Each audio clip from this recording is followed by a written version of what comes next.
নিম্নের মূল বিশিষ্ট সমীকরণ নির্ণয় করো যেখানে মূল প্রথমটার জন্য দেওয়া আছে cos 2π divided by 7, cos 4π divided by 7, cos 6π divided by 7। দ্বিতীয়টার জন্য দেওয়া আছে sin square 2π divided by 7, sin square 4π divided by 7, sin square 8π divided by 7। তাহলে আমরা প্রথম যে তিনটা মূল আছে সেই তিনটা মূল নিয়ে আগে কাজ করব। তাহলে এইখানে আমরা একটু দেখি কজের অ্যাঙ্গেলটা যেটা আছে, এখানে কজের অ্যাঙ্গেল 2π/7, এখানে কি 4π/7, এখানে কি 6π ডিভাইডেড বাই 7। তাহলে আমরা যদি একটু খেয়াল করি এইখানে কিন্তু আমার এই পাইয়ের সাথে যে সংখ্যাটা আছে সেটা কিন্তু হচ্ছে কি 246, তার মানে জোড় সংখ্যা। তাহলে এই জিনিসটাকে আমরা nতম পদাকারে যদি লিখতে চাই তাহলে কি লিখতে পারি nπ ডিভাইডেড বাই 7। এইটাকে আমরা কি ধরবো থিটা ধরবো, সেটাই আমরা লিখে নিয়েছি, ধরি থিটা সমান nπ ডিভাইডেড বাই কি 7, যেখানে n এর মানটা কত, n এর মানটা 2, 4 এবং 6, এই যে এখানে ডিপেন্ড করে রেখেছি। এরপরে আমরা কি করেছি এই যে আর গুণন করে দিয়েছি, তাহলে 7 থিটা সমান কি nπ। তো তারপরে আমরা এই 7 থিটাকে ভেঙে লিখেছি 4 থিটা প্লাস 3 থিটা ইকুয়াল কি nπ। তাহলে 4 থিটা প্লাস 3 থিটা মানে কি 7 থিটা। তো এরপরে এই যে 3 থিটা আছে এটাকে আমরা পক্ষান্তর করে ডান পক্ষে নিয়ে আসব। তাহলে দেখুন আমাদের কি হয়েছে 4 থিটা সমান nπ মাইনাস 3 থিটা।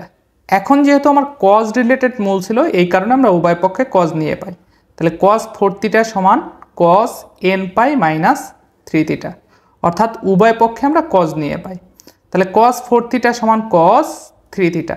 এখন এইটা কিভাবে আসলো, এটা হচ্ছে n এর মান যদি আমি 2 বসাই তাহলে জিনিসটা কি হবে cos 2π মাইনাস থিটা। এখন এইখানে যদি আমরা চতুর্ভাগের নিয়ম ফলো করি অথবা কোঅর্ডিনেট হিসাব করি তাহলে ব্যাপারটা কেমন হবে। তাহলে এইটাকে আমরা আগে π/2 আকারে সাজাই। তাহলে cos আমরা যদি π/2 লিখি তাহলে এই 2π ঠিক রাখার জন্য এখানে কত দ্বারা গুণ করতে হবে 4 মাইনাস 3 থিটা। তাহলে এখানে কোঅর্ডিনেট হিসাব করি, এখানে কত 4 × 90 ডিগ্রি, তাহলে 4টা 90 ডিগ্রি, 1টা 2টা 3টা 4টা এ পর্যন্ত আসবে। তারপরে মাইনাস 3 থিটা, তার মানে কোন কোঅর্ডিনেটে চতুর্থ কোঅর্ডিনেটে বা চতুর্থ চতুর্ভাগে। তাহলে চতুর্থ চতুর্ভাগে cos কি পজিটিভ, তাহলে পজিটিভ। তারপরে cos cosই থাকবে, কেননা এইখানে n এর মানটা কি, n এর মানটা কিন্তু আমার হচ্ছে জোড়। তাহলে cos cosই cos থিটা, থিটা বলতে কি 3 থিটা। আবার যদি 4 নিয়ে চিন্তা করি একই আসবে, 6 নিয়ে চিন্তা করলে এই cos 3 থিটাই আসবে। তাহলে সামনে প্লাস দিতে হয় না, cos 3 থিটা লিখলেই চলবে। তাহলে দেখুন আমরা কিন্তু সেই জন্য এই cos nπ মাইনাস 3 থিটাকে কি লিখেছি cos 3 থিটা। তো তারপরে এই যেটাকে সূত্রে নিয়েছি cos 4 থিটা, এটাকে কি লেখা যায় 2 cos স্কয়ার 2 থিটা মাইনাস 1। তাহলে এটাকে কিভাবে সূত্র নিয়েছি, এই যে এখানে একটু খেয়াল করি আমরা সূত্রটা 1 প্লাস cos 2 থিটা, এইটার সূত্র কি 2 cos স্কয়ার থিটা। তাহলে এইখানে 2 থিটা ছিল তাই 2 cos স্কয়ার থিটা, তার মানে এইখানে অর্ধেক হয়ে গেছে, 2 থিটার অর্ধেক কি থিটা। আর আমার এখানে আছে কি cos 4 থিটা, একটু ভেঙে দেই ব্যাপারটা, 1 প্লাস cos 2 থিটা সমান কি 2 cos স্কয়ার থিটা। তাহলে cos 2 থিটা সমান কি আসবে, cos 2 থিটা সমান কিন্তু আসবে হচ্ছে আমার 2 cos স্কয়ার থিটা মাইনাস 1, এটা আসবে। তারপরে এখানে কিন্তু আমার কি আছে 4 থিটা, তাহলে এইখানে যদি 4 থিটা নিয়ে চিন্তা করি তাহলে কি হবে 1 প্লাস cos 4 থিটা। আমি যদি এইটা চিন্তা করি তাহলে এইটাকে আমরা কি লিখতে পারি, এটা হচ্ছে আমার মূল সূত্র। তাহলে 2 cos স্কয়ার, এটার অর্ধেক 4 থিটার অর্ধেক কত 2 থিটা। তাহলে এইটাকে যদি আমি cos 4 থিটার মান বের করতে চাই তাহলে cos 4 থিটা সমান কি লেখা যায় 2 cos স্কয়ার 2 থিটা মাইনাস 1। তাহলে আমরা সেই জিনিসটাই কিন্তু এখানে লিখেছি। আর cos 3 থিটার ডিরেক্ট সূত্র হচ্ছে 4 cos cube theta minus 3 cos theta, এই যেখানে সাইড নোটে লেখা আছে। তো তারপরে 2 cos 2 থিটা, তাহলে এইখানে কিন্তু 2 আমার গুণাকারে আছে, তারপরে এই cos স্কয়ার 2 থিটাকে দুইবার cos 2 থিটা লেখা যায়, সেটা লিখে দিলাম। তারপরে minus 1 equal 4 cos cube theta minus 3 cos theta. তো তারপরে এই cos 2 থিটাকে আবার কি সূত্রে নেওয়া যায়? তাহলে cos 2 থিটার সূত্র কি? এই যে এখানে লিখেছি, cos 2 থিটা মানে কি 2 cos স্কয়ার থিটা মাইনাস 1। আপনি যদি ত্রিকোণমিতির সূত্রগুলো ভালো না পারেন তাহলে কিন্তু একটু বুঝতে অসুবিধা হবে, সুতরাং সূত্রগুলো আগে কিন্তু আয়ত্ত করে নেবেন। তাহলে cos 2 থিটা মানে কি 2 cos স্কয়ার থিটা মাইনাস 1। তাহলে দেখুন cos 2 থিটার পরিবর্তে 2 cos স্কয়ার থিটা মাইনাস 1 লিখেছি। আবার এইখানে cos 2 থিটা আছে, সেটার পরিবর্তেও তো 2 cos স্কয়ার থিটা মাইনাস 1 লিখতে পারি, সেটা লিখলাম। তারপরে minus 1 equal 4 cos cube theta minus 3 cos theta. তাহলে এইখানে দুইটা গুণ আকারে আছে, তাহলে আমরা হোল স্কয়ার আকারে লিখতে পারি। তাহলে 2 into 2 cos square theta minus 1 whole square, তারপরে minus 1 equal 4 cos cube theta minus 3 cos theta. তো তারপরে এটাকে আমরা সূত্রে নিব a minus B whole square. তাহলে a minus B whole square সূত্র কি a স্কয়ার, তাহলে এইটাকে স্কয়ার করলে কি হবে 4 cos to the power 4 theta minus 2ab, তাহলে 2 ইন্টু a ইন্টু b করলে কত হবে 4 cos square theta plus b square, তাহলে বি বলতে কি 1 স্কয়ারকে 1কে স্কয়ার করলে 1ই হবে, তারপরে minus 1 equal 4 cos cube theta minus 3 cos theta. তো এরপরে আমাদের এই 2 দ্বারা যদি আমরা এই গুণ করে দেই তাহলে 4 দুগুণে 8 cos to the power 4 theta minus 4 দুগুণে 8 8 cos স্কয়ার থিটা প্লাস 2 দ্বারা গুণ করলে 2 মাইনাস 1। আর এইখানে রাইট সাইডে যেটা আছে সেটাকে আমরা পক্ষান্তর করে লেফট সাইডে নিয়ে আসলাম, তাহলে কি হবে minus 4 cos cube theta plus 3 cos theta equal 0। তো তারপরে আমরা জাস্ট একটু সাজিয়ে লিখলাম উচ্চ ঘাত থেকে নিম্ন ঘাতের দিকে, তাহলে সবচেয়ে বেশি পাওয়ার কার এই যেটার, তাহলে 8 cos to the power 4 theta minus 4 cos cube theta minus 8 cos square theta plus 3 cos theta plus 1। এখানে প্লাস 1 কেন, প্লাস 2 মাইনাস 1 মানে হচ্ছে প্লাস 1 ইকুয়াল 0। এখন আমরা এই কসটাকে x ধরে নিব, তাহলে দেখুন x সমান কি ধরেছি cos থিটা, তাহলে এই যে ইকুয়েশনটা আমার কি হবে 8 x to the power 4 minus 4 x cube minus 8 x square plus 3x plus 1 equal কি 0। আশা করি এ পর্যন্ত ক্লিয়ার। তো তারপরে আমরা এইখানে মিডল টার্ম ব্রেক করেছি যেটা ভাগশেষ উপপাদ্যের সাহায্যে। তাহলে ভাগশেষ উপপাদ্যটা কেমন, তাহলে দেখুন এইখানে আমার আসছে কি 8 x to the power 4 minus 4x cube minus 8x square plus 3x plus 1 equal 0 এটা এসেছে। এখন এটাকে ভাগশেষ উপপাদ্যের সাহায্যে আমরা যদি প্রমাণ করতে চাই তাহলে আমাকে দেখতে হবে x এর ভ্যালু কত বসালে এটা 0 হয়। তাহলে x এর ভ্যালু যদি আমরা 1 বসাই তাহলে এটা 0 হয়ে যাবে, কারণ দেখুন x এর ভ্যালু 1 বসালে এখানে কি হবে 8 মাইনাস এখানে 1 বসালে কি হবে 4, এখানে 1 বসালে কি হবে মাইনাস 8, এখানে 1 বসালে কি হবে প্লাস 3, এখানে তো চলক নাই তাই প্লাস 1 হবে, তাহলে 3 আর 1 4, তাহলে এই 4 এর সাথে এই 4 কাটা যাবে, আবার এই যে মাইনাস 8 এর সাথে প্লাস 8 কাটা যাবে, তাহলে কি হবে 0 হবে। তাহলে x ইকুয়াল টু 1 বসালে আমাদের এই রাশিটা 0 হবে। সেই ক্ষেত্রে উৎপাদকটা কি হবে, সেই ক্ষেত্রে উৎপাদকটা হবে হচ্ছে x মাইনাস 1।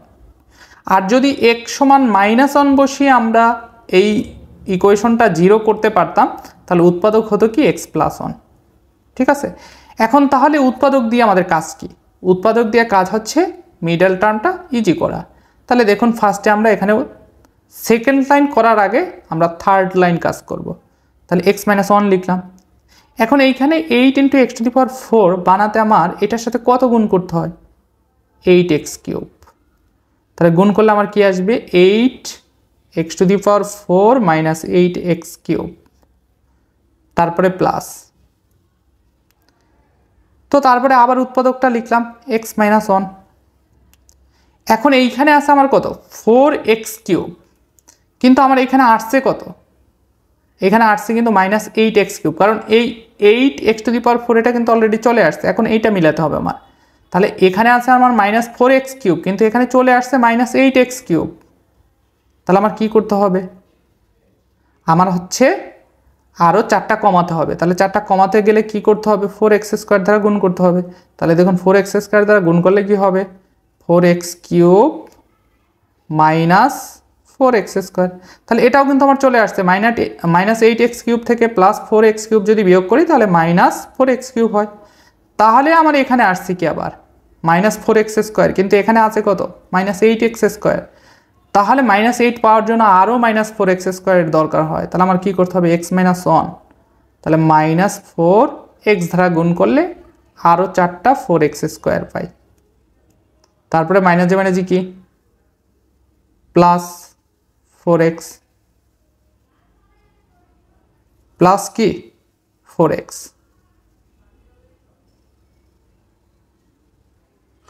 তো তারপরে এখানে কিন্তু আমার প্লাস 3x, তো তাহলে একটা x কমাতে হবে, তাহলে x-1 উৎপাদকটা আমি আগে লিখে নিলাম।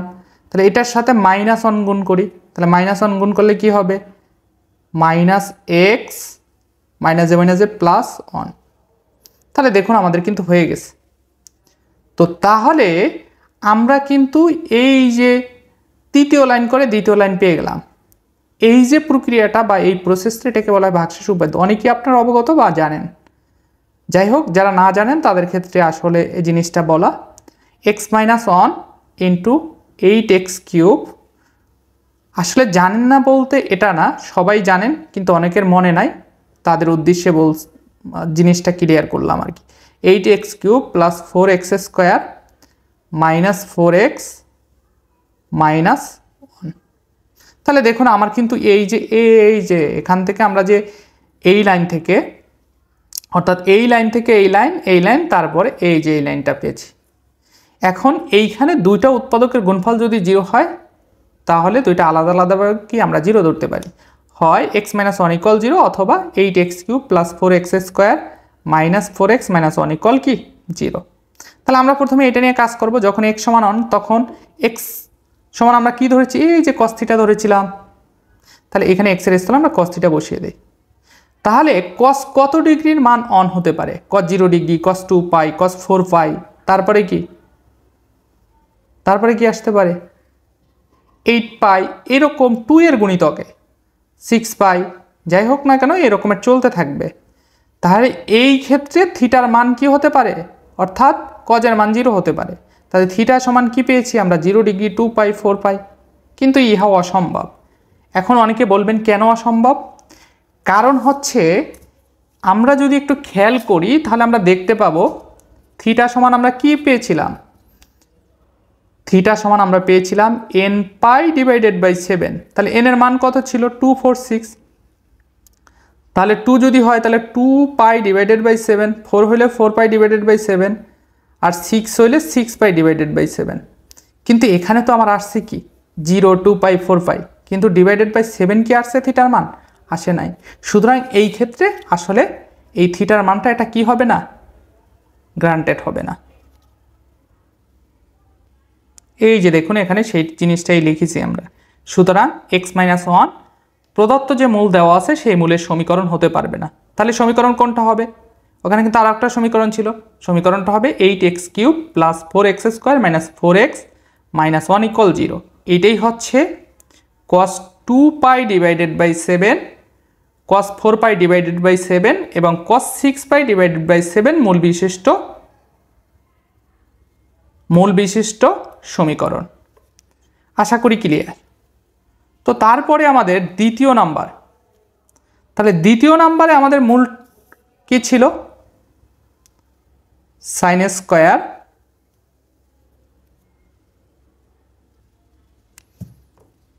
2π / কি 7, আর একটা হচ্ছে কি, আর একটা হচ্ছে sin² 4π / 7, sin² 4π / 7, আর একটা হচ্ছে sin² 8π / 7। ঠিক আছে, তাহলে আমরা এখানেও সেম ওয়েতে থিটা সমান কি ধরে নিব, আগেরটার মতো nπ / 7, যেখানে n এর মানটা হচ্ছে 248। তাহলে দেখুন সেই জিনিসটাই কিন্তু আমরা এখানে করেছি, ধরি থিটা সমান nπ / 7, যেখানে n সমান 248। তাহলে এখানে আর গুণন করলে কি হবে 7θ = nπ। তাহলে এই 7θ কে আমরা ভেঙে লিখলাম 4θ + 3θ = nπ। তাহলে 4θ = nπ - 3θ। তাহলে উভয় পক্ষে আমরা কি নিলাম, সাইন নিয়ে পাই, যেহেতু আমার মূল সাইন রিলেটেড পদ। তাহলে sine 4 theta equal sine n pi minus 3 theta. এখন এইখানে যদি এন এর মানটা আমি 2 নিয়ে চিন্তা করি, তারপরে যদি আগের মতো চতুর্ভাগের নিয়ম কল্পনা করি, আমি একটু দেখিয়ে দিচ্ছি, খেয়াল করুন। এখানে সাইন এন এর মান কত 248, তাহলে আমি 2ই ধরে নিলাম, 2 পাই মাইনাস 3 থিটা। তাহলে এটাকে যদি আমি কোয়াড্রেন্ট হিসাব করি, তাহলে সাইন এটাকে 90 ডিগ্রি অ্যাঙ্গেলে ভাঙাই, তাহলে π/2 ইন্টু 4, এই যে 4 ইন্টু π/2 আর কি, মাইনাস 3 থিটা। তাহলে এইটা কোন চতুর্ভাগে পড়ে? প্রথম কোয়াড্রেন্ট, দ্বিতীয়, 3, 4, 4-এর পরে। তার মানে এটা কিন্তু আমার ফোর্থ কোয়াড্রেন্টে পড়ে। আর ফোর্থ কোয়াড্রেন্টে সাইন কি পজিটিভ না নেগেটিভ? নেগেটিভ, তাহলে মাইনাস। আর এখানে এর মানটা কি জোর না বিজোড়? জোর, তাহলে সাইন সাইনই থাকবে, থিটা। থিটা বলতে 3 থিটা, তাহলে মাইনাস সাইন 3 থিটা। এখানে যদি আমি 4 নিয়ে করতাম তাও মাইনাস সাইন 3 থিটা আসতো, 8 নিয়ে করলে তাও মাইনাস সাইন 3 থিটা আসতো। এই কারণে আমরা এই যে এইটার পরিবর্তে কি লিখেছি? Minus sine 3 theta. তো এরপরে সাইন 4 থিটা সমান আমার কি আসলো? Minus sine 3 theta. এখন এইটাকে আমরা সূত্রে নিতে পারি, এটাকে আমরা সূত্রে নিতে পারি। কিভাবে সূত্রে নিতে পারি? এই যে দেখুন, সাইন 4 থিটাকে কীভাবে ভাঙানো যায়? 2 ইন্টু 2 থিটা। তাহলে এইটাকে আমরা থিটা যদি চিন্তা করি, তাহলে সাইন 2 থিটা, সূত্র কি? 2 সাইন থিটা, থিটা বলতে 2 theta into cos 2 theta equal. তারপরে কিন্তু আমরা এখানেও আবার সূত্রে নিয়েছি, সাইন 3 থিটার সূত্রে নিয়েছি। সাইন 3 থিটার সূত্র হচ্ছে এই যেটা এখানে সাইড নোট করা আছে, 3 sine theta minus 4 sine cube theta. তো তারপরে 2 ইন্টু আবার এই সাইন 2 থিটাকে সূত্রে নেওয়া যায়, সেটা কি? 2 sine theta into cos theta into cos 2 থিটাকে সূত্রে নেওয়া যায় কি? 1 মাইনাস 2 সাইন স্কোয়ার থিটা। এখন অনেকে এখানে প্রশ্ন করবেন যে এই সূত্রটাই কেন নিলেন? এটা তো আরও একটা সূত্র নেওয়া যায়, 2 কস স্কোয়ার থিটা মাইনাস 1। তাহলে দেখুন এইখানে কিন্তু আমার সূত্র ছিল দুইটা, একটা হচ্ছে 1 প্লাস কস 2 থিটা সমান 2 কস স্কোয়ার থিটা, আর একটা হচ্ছে 1 মাইনাস কস 2 থিটা সমান 2 সাইন স্কোয়ার থিটা। তাহলে এইখানে আমি সাইন নিয়েছি, সাইনের সূত্রে নিয়েছি, তাহলে কস 2 থিটা সমান কি লেখা যায় এই দ্বিতীয় সূত্র অনুসারে? এটাকে আসলে আমরা যদি চিন্তা করি, তাহলে 1 minus 2 sine square theta equal কি লেখা যায়? কস 2 থিটা।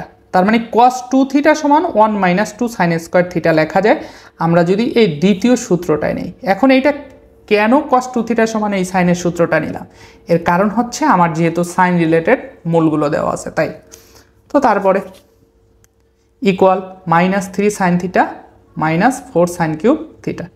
তাহলে 2 দুগুণে কত? 4, 4 sine theta into cos theta into 1 minus 2 sine square theta equal minus sine theta into 3 minus 4 sine square theta. তো তারপরে আমরা উভয় পক্ষ থেকে সাইন থিটা ক্যান্সেল, তাহলে 4 cos theta into 1 minus 2 sine square theta equal minus 3, অর্থাৎ minus 3 minus 4 sine square theta. এখন এই লাইনে যদি আমরা একটু খেয়াল করি, তাহলে দেখবেন যে এই যে লাইনটা আমার এসেছে, এই লাইনে সবগুলো কিন্তু অনুপাত, সাইন অনুপাত এইখানে কস থিটা ব্যতীত। তাহলে এই কস থিটাকেও আমরা কি করব? সাইনে নিয়ে যাব। তাহলে এই কস থিটাকে যদি আমরা সাইনে নিয়ে যাই, তাহলে কস থিটাকে আমরা কি লিখতে পারি? Root over cos square theta, কারণ রুট স্কোয়ারে কাটা যাবে, কস থিটাই থাকবে। তারপরে রুট ওভার কস স্কোয়ার থিটাকে তাহলে আমরা কি লিখতে পারি? 1 মাইনাস সাইন স্কোয়ার থিটা। তার মানে কস থিটাকে আমরা সাইনে কনভার্ট করতে চাইলে সেটাকে লেখা যাবে root over 1 minus sine square theta. আমরা কিন্তু এই লাইন থেকে এই লাইনে সেই কাজটাই করেছি। তাহলে 4 into root over 1 minus sine square theta into 1 minus 2 sine square theta equal minus 3 minus 4 sine square theta. এখন আমরা উভয় পক্ষে বর্গ করব। তাহলে দেখুন সে বর্গ করেছি। তো তারপরে 4কে বর্গ করলে কি হবে? 16।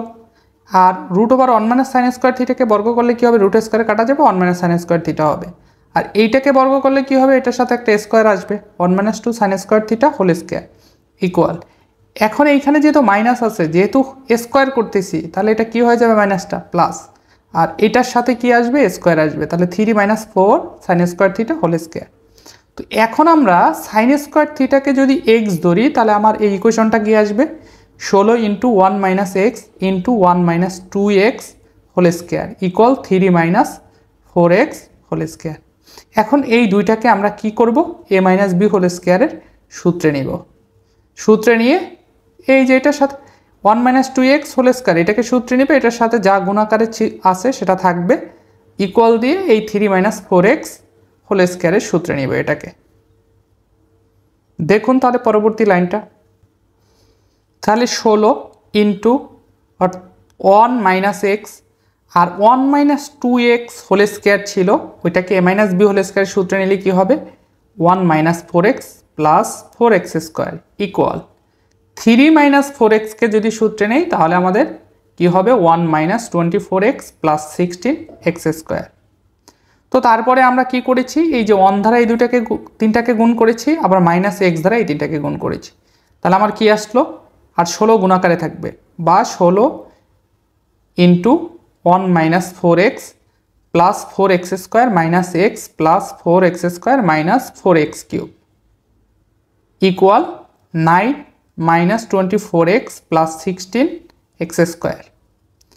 মাঝে মধ্যে আসলে ইংলিশ বাংলা মিলে যাচ্ছে, সুতরাং বাংলিশ হয়ে যাচ্ছে, এটাকে আসলে কেউ খারাপ চোখে নেবেন না। দীর্ঘক্ষণ ভিডিও করতে গেলে আসলে একটু সমস্যা হয়, সেক্ষেত্রে হচ্ছে এটাকে একটু আপনারা ইগনোর করবেন। যাই হোক, তাহলে এখানে আমাদের কত আছে 16 মাইনাস, এটাকে যদি আমরা একটু সাজিয়ে যোগ বিয়োগ করি তাহলে আমার যে রাশিটা আসবে -4x cube plus 8x square minus 5x plus 1 equal 16x square minus 24x plus 9। তো সবগুলোকে এক পক্ষে নিয়ে আসলাম, এক পক্ষে নিয়ে এসে আমরা যোগ বিয়োগ করলে এই যে এই ইকুয়েশনটা পাই, এখান থেকে একটা মাইনাস সাইন কমন নিলে এটা পাবো। তাহলে এই যে ইকুয়েশনটাই হচ্ছে আমার নির্ণয় ইকুয়েশন, আর যেটার মূলগুলো হচ্ছে sin square 2π divided by 7, sin square 4π divided by 7 এবং sin স্কয়ার 8π ডিভাইডেড বাই 7 মূল বিশিষ্ট সমীকরণ হচ্ছে আমার 64x cube minus 112x square plus 56x minus 7 equal 0।